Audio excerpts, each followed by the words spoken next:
So, bone on bone arthritis is really what people, almost everyone who has knee replacements have.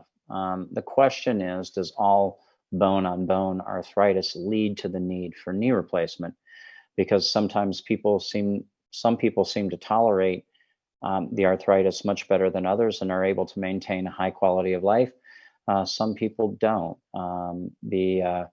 Again, this probably the differences in people, which again, this is my whole entire career, is hard for me to understand at times, but the major difference probably is related to inflammation um, and activity level more than it is to an actual x-ray.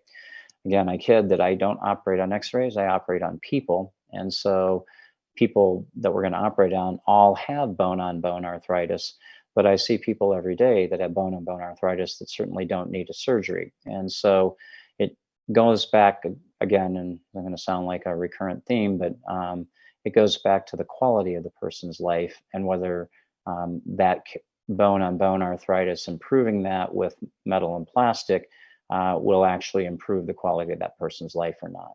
But literally everyone we operate on has bone on bone arthritis, or we shouldn't really be doing a knee replacement in the first place.